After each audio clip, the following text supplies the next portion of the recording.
a Chinese gentleman who is a broadcast journalist. He writes for the news sources. And they were saying that this family, husband, wife, child, they are good citizens. They are model citizens. And so they follow everything the government says. So what happens with them is, in their jobs, if they need to travel, they get bumped up to first class on a train or on a plane because of their status as a good citizen. If they go to stay at a hotel, they get the best rooms because they're good citizens. Their child, probably they'll have at least one or two more. Their children will get the best schools because they follow the mandates of the government. They're good citizens. Now, they contrast it with his broadcast journalist, and he writes the news. He reports it as he sees it. But he is not a good model citizen. So he will try and go, maybe he will have to travel on a train or a plane. And he said at times he's gone to get on the plane. Oh, I'm sorry, sir, the plane's full. Well, I had a reservation.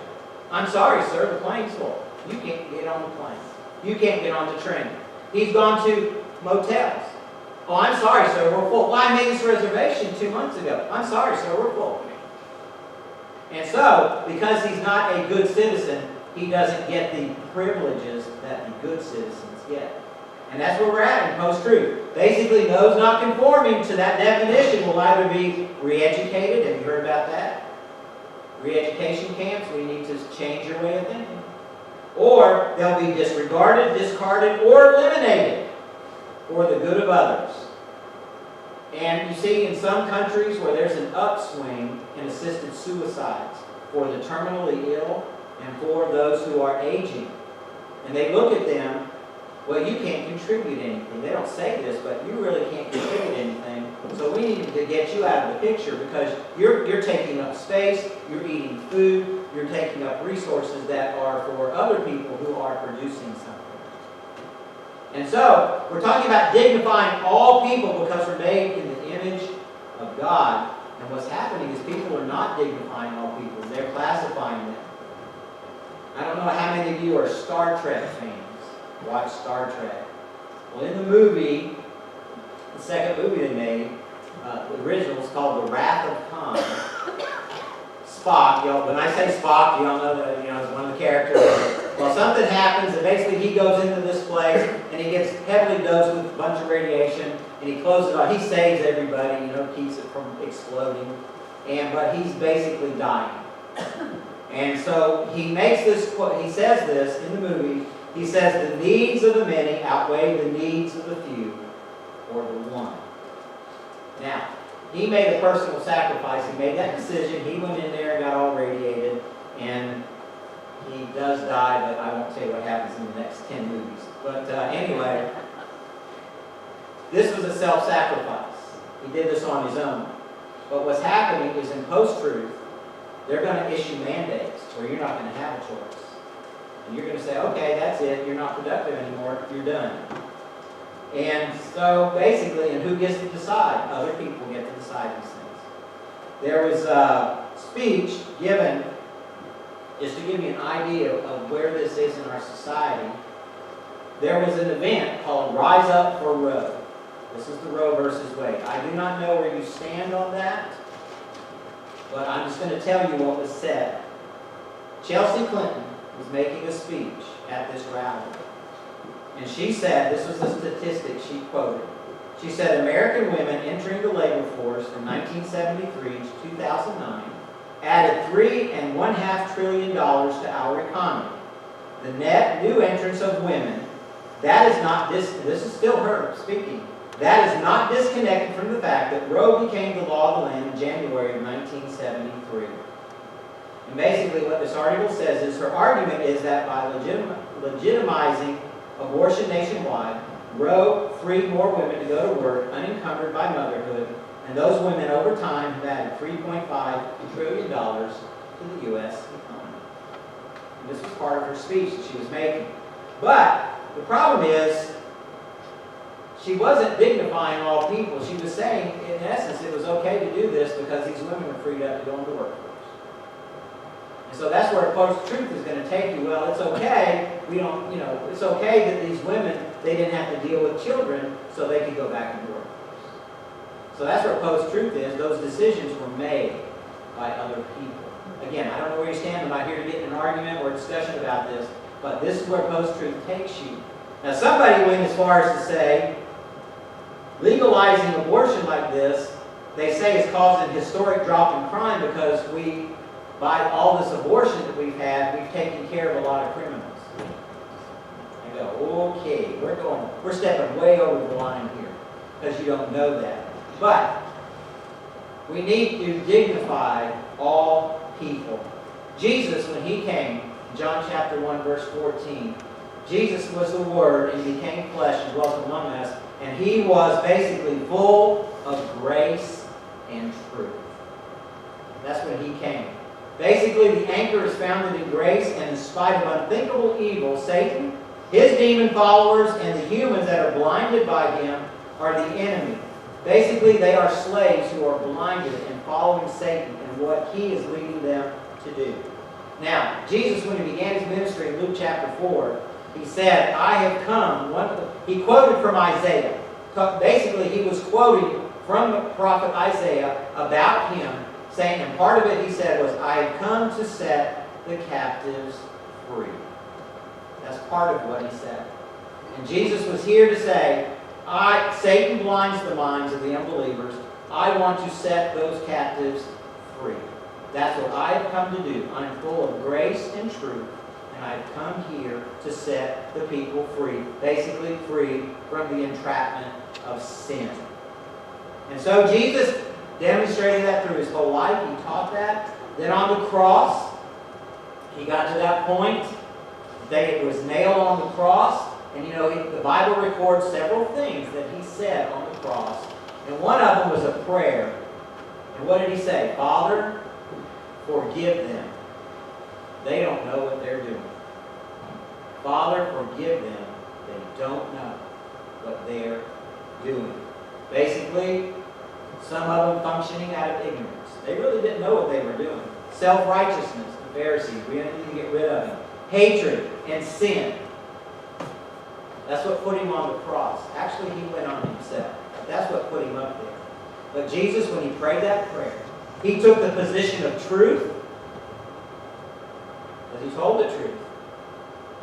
But he also took a posture of grace. He was demonstrating grace to them because he gave himself willingly on the cross. What is grace? Remember we said it is unmerited favor with undeserved forgiveness. We're guilty, we deserve it, but grace, God says, okay, yep, you're guilty, you deserve all this, but I forgive you. I forgive you. That is what grace is. Recently, we had a meeting, South Carolina Baptist Convention had a meeting downtown, and at Mother Emanuel. And we came back to the United States June 16, 2015, got here at night. And the next night, a Wednesday night, a group of people were having a Bible study in their church. The guy came walking in off the street. They welcomed him in. For 45 minutes, he sat there listening to this Bible study. And then at that point in time, he pulled out a gun and he proceeded to shoot the people in the Bible study. 9 people were killed. And 6, so they shot, I think, 14 people. 9 of them died and 6 were wounded. Tragedy. And we go, wow, welcome back to America. This happened the day after we got, less than 24 hours after we were in America, this happened. But in the ensuing days that followed, you know this, you saw this, the families of the people who were killed, they went up and they said, we forgive you. We forgive you. How in the world? And it messed people up all over the place. How can these people forgive this person who shot and killed their family members? But they did it. We heard the testimony that night at that meeting of one of the men his wife was killed in that setting. And I didn't know it, but I was wandering through the church, and I ended up in that very room where this happened. Well, it's almost 4 years ago. But grace. They demonstrated grace and forgiveness. So, dignifying all people. They're made in the image of God. Treat them, accept them where they're at, but treat them as such because they're in the image of God. And then the second one I said is be ambassadors. How many of y'all know what an ambassador is? How many of you were a royal ambassador? There you go. We had those programs in church. An ambassador. And so we know about ambassadors in 2 Corinthians chapter 5. God talks about it. Paul says that we are ambassadors for Jesus Christ. We are to represent Jesus here. Because in Philippians, the letter to the Philippians, he says, our citizenship is not here. We're living here, but this is not where we're really from. Basically our citizenship is in heaven. Now, I have a United States passport. Matter of fact, I've had 3. And my third passport looks like a mini novel. I had to have so many pages added into it because, we keep traveling and going through. But anyway, and we understand about being an ambassador. When we lived in Ipakar, an ambassador goes to represent a country. We found out that the ambassador in Tanzania is an appointed position, appointed by the President of the United States. You're not hired by the State Department. You are appointed by the President. So we found out when we were living in Ipakara, Tanzania, we heard that the ambassador was coming to visit Ipakara. And he said, is he lost? Does he know where Ipakara is? I said, really? Ipakara, the ambassador of the United States, is coming here. Yes, he is. Well, what was neat is I found out in investigating, guess who was related to the ambassador of the United States to Tanzania by marriage? Me. He was I have an uncle, my mom has a brother, that's my uncle. His wife's uncle was the ambassador, the U.S. ambassador to Tanzania. His name was Bob Royal. I didn't know all this. We started investigating. So we were invited. He flew in, and we have an airstrip out there. We were invited to receive him when he flew in. So he flew in, he landed, and of course, all 10 vehicles in the district were there. We didn't have a whole lot of vehicles, so all 10 of them were there, and mine was one of them. So we lined up, and he got off the plane, and here's the regional commissioner, and the district commissioner, and this guy, and this guy, and this guy, and this guy, and this guy, and this person, and where are we standing? Yeah, you bet, man. We were at the end of the line. And, of course, we were the only white faces in the line to begin with. So, anyway, he got to the end, and anyway, we stood there for 10 minutes. He's just sitting there talking. Well, how are you again? Da-da-da-da-da. Well, he told me about you. Da-da-da-da-da. He's my aunt. And, he was going on and on and on and on and on and on and on. And the regional commissioner, the district commissioner, police, they're all looking. Who is this white boy? the ambassador's talking to him. And we're just conversation. And they finally walked up and said, Mr. Ambassador, we need to go. He said, I ain't finished talking. He said, this is family. They said, what? Anyway, he was there to represent the United States to the country of Tanzania. And that's what we are here on this earth. We are ambassadors for Jesus Christ as we go. Basically, we have tribes competing in our country, don't we? We have people competing. We have political tribes. Are you a Republican? Are you a Democrat? Are you green? Are you Tea? You have all these tribes. And then you have people who claim they're atheists. They don't believe in God. So we have that tribe. We have agnostics. Well, there's somebody out there. But they have their tribe. You have people who are post-truth, pluralism. Well, it's just everything. And they're competing. You have Muslims, Islam, Hindu. You have all these tribes competing. But we need, as ambassadors, we need to be intentional with the gospel and take that to all the people that we are here. Everyone deserves to hear the gospel. And we need, basically, without fear or anxiety, it's hard to sometimes talk to people about the Lord, but we go and we do it. We're ambassadors. We're representing Jesus Christ here. And we need to understand their worldview. We need to understand how they think, because they have values and assumptions in the culture of the people. And we need to adjust to their expectations. Basically, we need to cross over physical boundaries and conflicting ideologies to minister to all people. And that's what we had to learn to do. I mean, we left the United States and we skipped 2 continents. We went over Europe and then we went into Africa. I'd only been there once. Pam had never been there when she left with us to go. And so when we went to another continent, we went to another culture, we had to learn another language, we had to deal with all these situations. Why? To simply share the gospel of Jesus Christ with them. But we needed to learn. We learned and we look for what they call bridges. And that's what we need to do, is we're dignifying all people, treating each of people, and wanting to share with them. We look for bridges of the gospel to people. The bridge is this. For the Maasai, they still sacrifice animals. I can take you to the mountain called Adonilangai where God lives. Did y'all know that? God lives on a mountain in Tanzania. And we've been to that mountain. Y'all don't believe that, do you? But the Maasai call it Adonilangai, the mountain of God. They go up there and they sacrifice. They do these things. They still sacrifice. So, we have Bible story cloth. Y'all seen that before. And the bridge to them is this. They understand sacrifice. So we talked about Adam and Eve. When they sinned, God made clothes for them out of animal skin. Those animals were sacrificed. Then we go to the story about Abraham and Isaac. Isaac was going to be offered up as a sacrifice. But he wasn't, because God provided another sacrifice. And then we go to Egypt, where they said, okay, put the blood on top sides of the door, and there you go, and then that was the sacrifice. And then the tabernacle was sacrifices because of the sins of the people. And then we have a story about Elijah. He was doing a sacrifice. You choose today who is going to be your God. And then we take him to Jesus on the cross. He is the final sacrifice for sin. The perfect, final, done sacrifice. You don't need to do it anymore. So that was the bridge to the Maasai, as they understand sacrifices. So, what do we do as ambassadors? Well, we need to go. You know, a lot of times people are more afraid to talk to you than you are afraid to talk to them. Do y'all know that?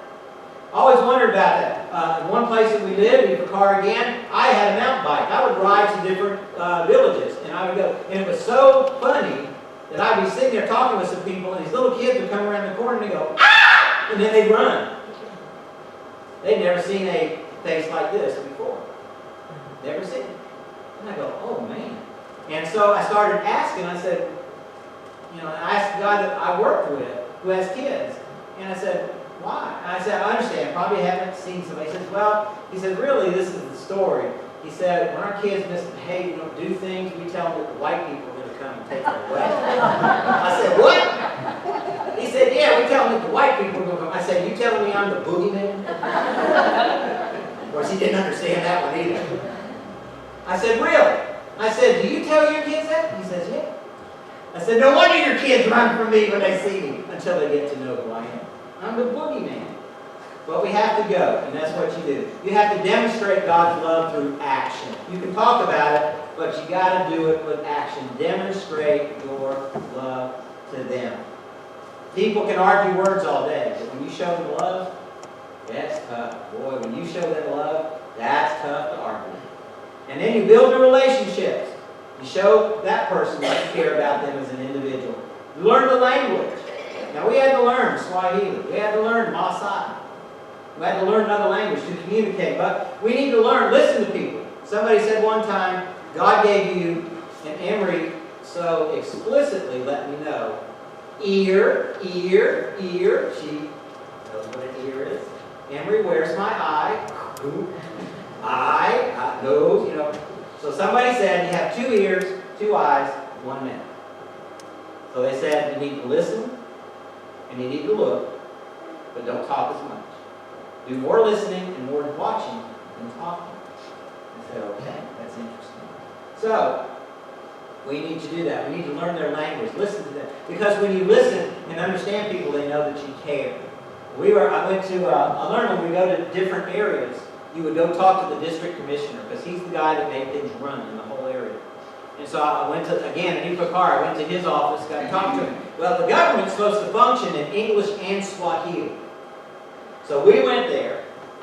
I went there, and he tried his best, because he saw this face walk into his office. And believe me, Ifakar is kind of like the Siberia of Tanzania. I mean, it's out there. And so he walked in, so he immediately started using all of his English. And in 2 minutes, he was finished. And that's about all the English he could struggle to use. I mean, I stretched him. I mean, it was tough for him. And I understood that. And so I just looked at him, and I said, Shikomo. I said, basically, I grasped your feet. How are you? I said, Mheshimiwa, honor me. Jina langu ni Daniel. My name is Daniel, or Daniel. Nimetoka America. I come from America. Jimbo la Carolina Kusini, the state of South Carolina. Nimekuja hapa. I have come here kufanya kazi ya Mungu, to do the work of God. Mimi ni misheni ya Baptist Mission Tanzania. I'm a missionary of Baptist Mission Tanzania. Najua, I know Kiswahili. Najua Kiswahili. Tunaweza kuongea katika lugha ya Kiswahili. We are able to talk in Swahili. Oh man, in 10 minutes I owned the office. I mean, he just, really? You can speak Swahili? All right, boom! And there we went. I mean, he set up a file, he did all this stuff, and anyway. So, learn the language. Present the gospel as you go. Tell people what it's all about, because in 2 Peter 3, God does not want anyone to perish, but He wants everybody to come to repentance. He wants everybody there. Bible success as an ambassador, this freed me up a long time ago. I grew up in a place where the pressure was on. You talk to everybody, witness to everybody, and you've got to get everybody to pray to receive Christ. Well, what freed me up was, and I finally learned, the Holy Spirit is the one who saves people. My job was just to share, to tell them about Jesus. I'm not held accountable for the results. I'm held accountable just to share. And so when I found that out, boy, that made it so much easier. I just shared Jesus with people, and okay, Holy Spirit, you work on it. I'm just sharing the news. And then as people accept the Lord, you teach them, walk beside them and teach them, help them. Now, you got to remember, those who don't believe, now not everybody you talk to is going to believe or believe like you do. They're not going to accept it. And you have to remember, if they don't, you don't sit there and condemn them, but don't be surprised at the way they act, because they're going to act like sinners. Don't be surprised. Don't say you have to condone it, but don't be surprised. If they don't accept Jesus, they're just going to keep on going as they are. But you continue to pray for them. There was a guy in England, his name was Praying Hyde, John Hyde, and he was known for praying. He prayed for one friend he had for 52 years. And John Hyde came to the end of his life, and he passed away, and this guy had not made any progress, any acknowledgement to accepting Jesus Christ. 52 years he had been prayed for. John Hyde passed away. 2 weeks later, this friend accepted Christ and became a Christian. So don't give up on those people. Don't give up on them. You know, I'm sure John Hyde some days, oh man, do I keep praying for this guy? I need to smack him in the head or something. Is he getting it? Pray for him. 1 Corinthians chapter 3. Paul was talking about working, doing the work of the gospel. Paul said, this is the way it works. I plant, you guys know, you farm. Paul said, I'm planting the seed. Apollos goes and basically waters. He goes and takes what I planted and he takes it further and he waters and he weeds a little bit.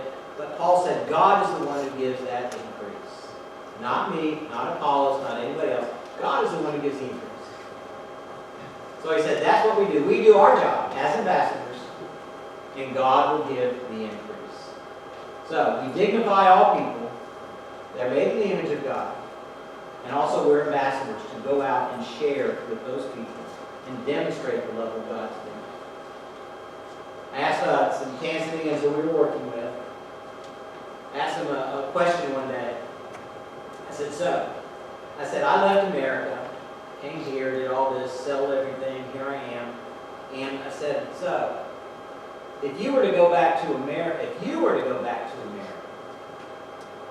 I said, who do you think would do a better job in America of talking to people and working and sharing Jesus with them?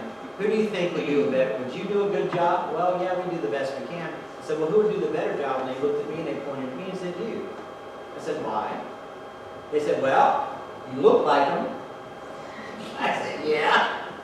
They said, you were born there. You know the language. You know the culture. I mean, you've got connections. You do all this stuff. So you would be the best one to reach the people because you understand them the best. I said, that's right. And I said, guess who is the best one to reach the people here in Tanzania? You? No, I said, no, not me. I said, I'm a missionary who came, but I'm here to help you, train you, teach you, because you, just what you told me, you were born here, you were raised here, you know the language, you know the culture, you know everything. You're the best ones to reach the people. Yes, I'm here because God wants me to be, but you're the best one to do it. So we're right smack in the middle where we need to be in our culture. We know it. We're here. We're the best ones to do it. So, dignify all people because they are made in the image of God. Be ambassadors. Reach out to them. Let's bow our heads, please.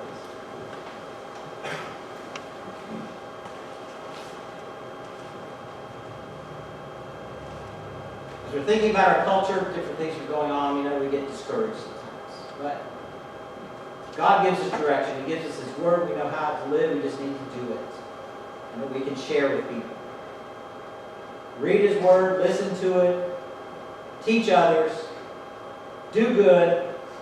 Treat people well. Dignify them because they're made in the image of God. Be an ambassador. Are you doing a good job? Maybe you've fallen down on some of those things. That's okay. God gives you second, third, fourth, and fifth chances and on. So I want you to ask Him right now, if you know Jesus Christ as your Lord and Savior, that He would help you to be, as we said, a better ambassador today, to represent Him where you're at. And He's put you in specific places to be ambassador, an ambassador for Him. And if you don't know Jesus Christ as your Lord and Savior, that's what He came for, is to set the captives free, to bring you back to a right relationship with God. And I'd love to show you how you can do that. I'll be standing by this table where these flowers are. Just give you an opportunity to respond if you'd like. I would like everyone to stand with your heads bowed and your eyes closed. So everyone stand where you are. Heads bowed, eyes closed. Aaron's going to play just a verse. Give you an opportunity if you'd like to respond in that way. Or if you want to wait till afterwards and talk to me, that's fine too. Aaron, you're going to play. If you respond, keep praying. That's the Lord direction.